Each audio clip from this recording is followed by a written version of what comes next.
Hello everyone. Well, the latest version of XPlane, or the most stable version of XPlane, has now been released, and so I've seen quite a few posts up online on various problems and people asking what are you running, what are you doing, and so on. So in the description in YouTube, I've got the description of my PC, which I use a program called Spec, if you've ever heard of it. If not, you can always download it, and if you download that, you can get a summary of everything that you've got. And I had a particular problem with this other program I run, which is the Asus GPU Tweak, and of course it had to be the Microsoft Flight Sim that had done it, because in the Microsoft Flight Sim you have the option of using the developers tool to show the frame rate or what everything's doing. But in GPU Tweak you also have the ability to do that on this OSD setting, and if you switch on the OSD setting, you can have, when you go into game, your frame rate, GPU temperatures, CPU temperatures, pretty much what you want. And I've been running that in the Microsoft Simulator. When I went back to XPlane, there was no way I could get Vulkan to run, and it took quite a while to realise that if I boot the machine up with OSD overlay on, it will not go into Vulkan. So I have to switch it off, and then that lets me, when I reboot the machine, it will go into Vulkan with no problem. I would imagine it's a drawing routine or something that's to do with the overlays that Vulkan will not allow, but it took me a while to find out what it was. If you're having problems with getting into Vulkan, perhaps if you're running one of the overlay screens, you might have the same problem. So the other thing I wanted to do was to make sure that I was actually running what is now the current version of XPlane. And my XPlane comes from Steam, and I've been running the beta versions pretty much since they came out. So if we go up to games library, if you go to XPlane, right click properties, and over here previously I had been running unstable beta release, just because I had a backup copy and I wanted to make sure that on the VR side I was getting the best that I could. But now pretty much everything is done. I wanted to make sure that I was running the current 11.50 version. So I opted out of the beta programs, which you can do up the top here. But what I also did was took out the cache and the preference folder. I did save my joystick config folder just to make sure that I could put that back and I wouldn't have to go through setting up all the aircraft and everything again. But then I also removed a couple of files from XPlane, so that when it Steam booted up and I asked it to go into XPlane, it detected that there was a problem, and I'm going to say downloaded, because I'd opted out, the most current version of XPlane. Now what it could be is that the version that I was running, because of the beta, actually was the current version of XPlane anyway, because I hadn't had any real problems. Things were going extremely smoothly. It was working really well. So just in short, if you're having problems getting into Vulkan, do have a look if you run certainly the Tweak program here, or if you're running any form of overlay program, that Vulkan might not be able to do that. and you need to make sure that's switched off. Now I've got to reboot the machine up because I've switched off my overlay that I run for this Microsoft one, and we need to get into XPlane in Vulkan. So I'll just boot up the machine, and with the magic of video editing I'll be back in a minute. So first thing I'm going to just mention is, if you've got an Intel chip, I use the extreme tuning utility, and this enables me to monitor, check, overclock my CPU, and at the moment it's running at 4.8, and there's lots of very easy settings if you're not used to doing it. And you can also go to advanced settings if you actually know what you're doing. As you can see, there's an awful lot there. You can stress test it, benchmark it, and you can save the profile. So a really good program, especially if you're getting stuttering, which might be down to thermal throttling. It means that you can go up, play with the voltage in the advanced tuning system up here, and you can drop the voltage down, which generally helps with anything over throttling, or because it's getting too hot, it enables you to do it. But really simple program, lots of videos online on how to do it, but that's the one I run. I also just make sure it's switched off, and I'll switch off any of the other programs that are not required down the bottom there. So for the graphics card I use the Asus GPU Tweak, and I've got my profile set up for the best that I could get. Overclock, always overclock. You've got your graphs here if you do need to see them. When we apply that, you'll hear the fans go on, and that gives me the best rate without too much temperature.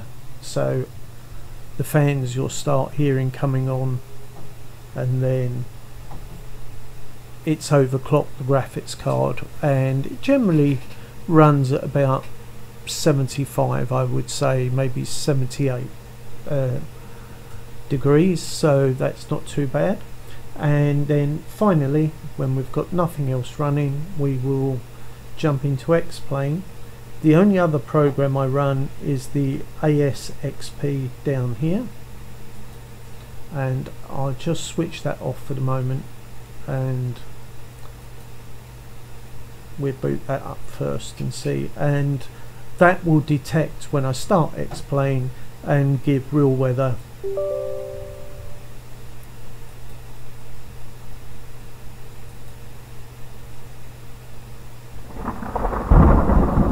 Roll of thunder in the background there.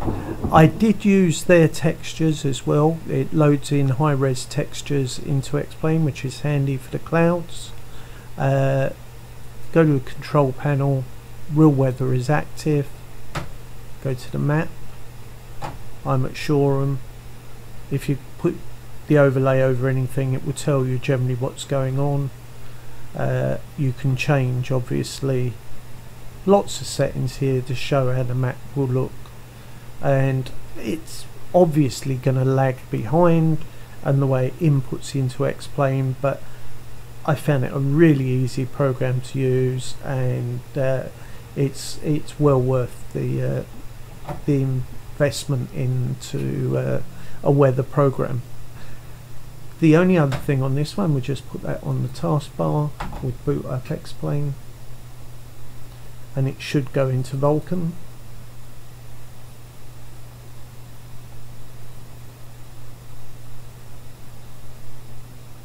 So we see there it's 11.50, 64-bit Vulkan for home use, of course, and it will now do its loading in.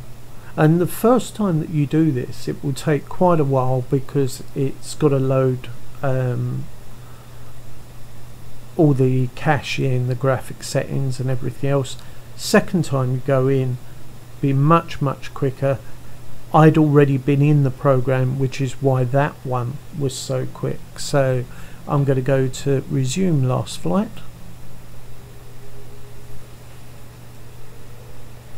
and then we'll end up at Shoreham in the Hughes 500.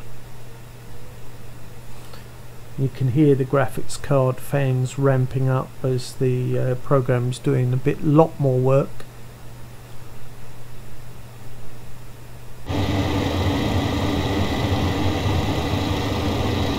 Right, hello, so here we are at Shoreham. I'm just going to check that the weather program's running. Let's jump out for a moment. And say locked aircraft, which it is. But as you can see, we don't have, it's been a lovely sunny day here, so I'm not expecting any clouds.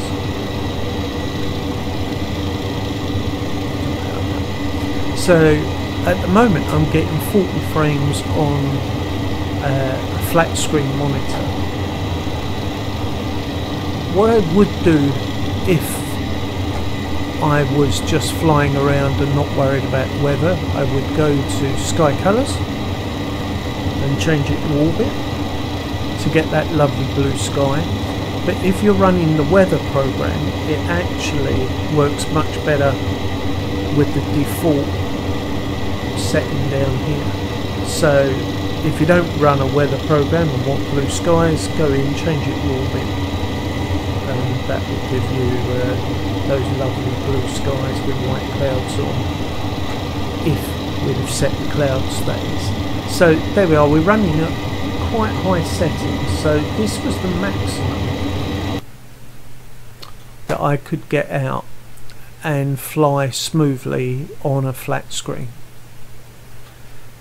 So I can push these two up, but I don't really see much difference at all. The antialiasing right up, anisotropic filtering, if that's the way you pronounce it, right up, reflection detail is off, use Vulkan driver, full world details. I very rarely draw parked aircraft because I do a lot of low flying, so I'm not worried. My field of view in the helicopter, 112 degrees, that's what suits me in the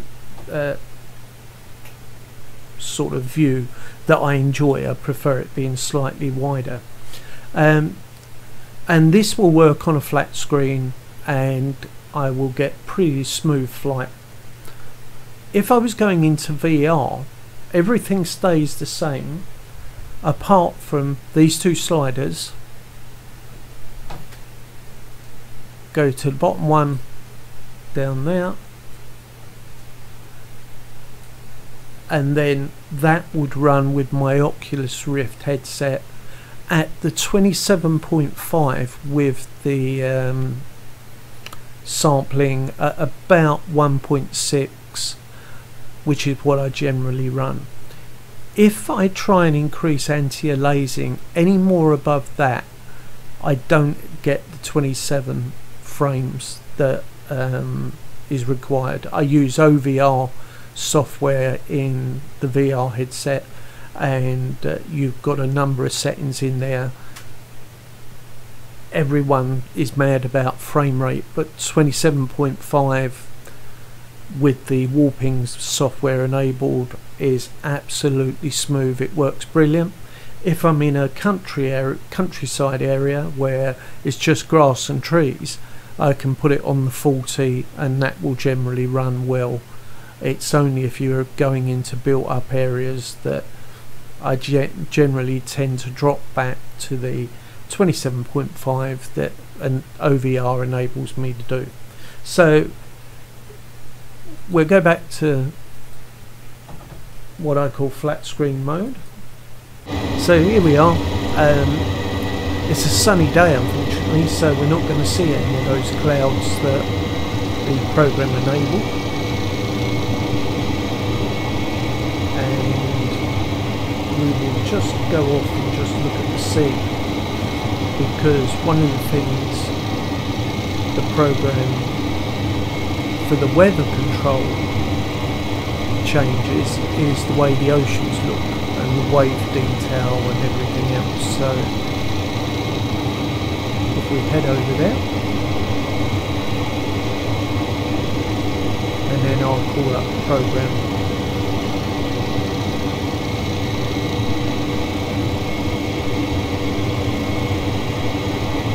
Now this really is down to personal preference, I have to say, because this is one of the default settings and it doesn't particularly look lifelike. If there was a wind or a strong wind, it would affect the way the water looks. The reflections are good. Let's pause it there. You can go into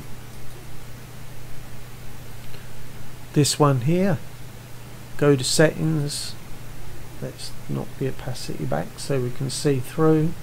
You can change watercolor, you can have up to 9 sets that you can save or pre-do, and settings, as you move them, you can see will change the detail on the water to your preference. Gets a bit grainier. You can see the I'm going to say top line, the eye line changing there and coming forward, so I leave that pretty much at 1. You can change the intensity of the waves, and generally I keep that around 2. You can change the colour here if you want to load in different coloured versions of the sea, but you have to reload your scenery in, so I won't bother doing that. But a very good program. I have to say generally more for the clouds than the water, but unfortunately today not a cloudy day. So what I'm going to do is just override that one, and especially if we hit right settings, we will go into customize. You see here it's got its own meta settings. Go to manually configure.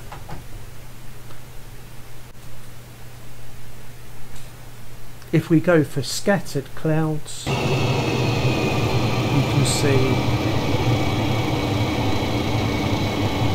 that's changed straight away. And we can also change visibility, which I like set for quite a long way.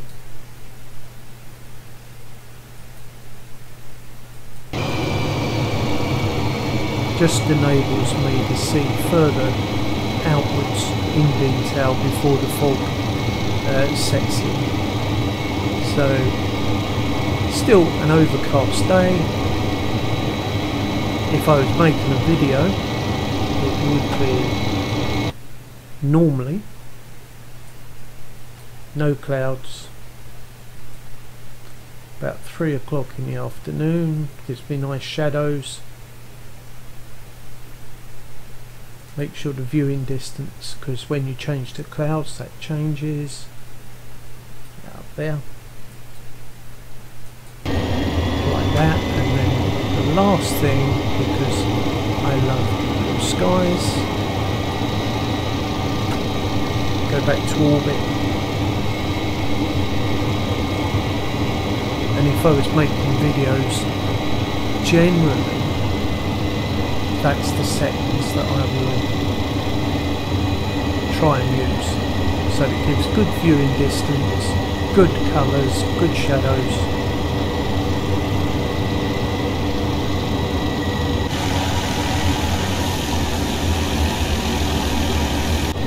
So here we are back on the pad at Shoreham, and if I was going into VR mode, I will go up, change these 2 sliders down, leave everything else the same, and then I'll jump into VR, and then you also have the, obviously the choice then, because I use Oculus system, whether to use Oculus Mirror, which if I just jump to desktop, I've got set up here, so that when I go into the Oculus system, right, so here we are, we're in VR now, we're running Oculus Mirror. I'm just going to lift my headset up, and we've got full screen mode. Just wanted to check that. I would normally run the OVR program. Let's see what happens when we take off. It is nice and smooth.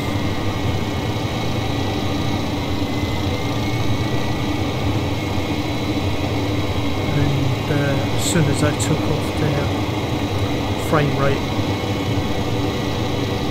is 27.5, and I have to say, in the headset, it looks absolutely fantastic. So there we go. Bit of a long conversation, and it's really just my setup, the way it works for me, and a couple of the programs that I'm using. And I have to say, you know, XPlane has never been as good. The Orbit South scenery we're running here is just awesome. That weather program does do fantastic clouds, and is pretty accurate with weather, slightly. But I think we've approached with XPlane a turning point, really, because if it is true that the next point is going to be the weather system and the clouds, that will add to the whole realistic aspect of flying, certainly in VR. Again, I didn't play around with it. So I'll leave it there. Thanks for listening. I'm sorry it was so long and drawn out, but I thought if I showed just what I run, my system and the settings I've got on my computer, it might go in some way to help people.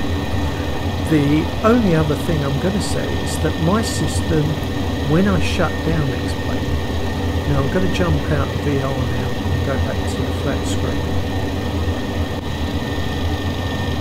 So if you've had problems shutting down, I was having a lot of problems shutting down XPlane, and it was crashing to Windows desktop. Since I did the upgrade or the change, I have found that if I go to quit and you use this box here, quit the simulator, previously I'd set it to don't ask, and when I ran don't ask, it would often crash to the Windows desktop. If you leave this window as it is and just say quit, it takes a little while to shut down, but it shuts down properly on my system. There we go, no crash to Windows. Let's turn off the overclocking so the fans go quiet. Silent mode, flying. So let's leave it there and say thank you very much for the long drawn out conversation here. This is my system, how I run it. Some of the problems that I encountered have now gone because of the way I'm shutting down, and the OSD particular getting into Vulkan. Maybe they might help you. So thank you very much, appreciate it, and I'll see you next week.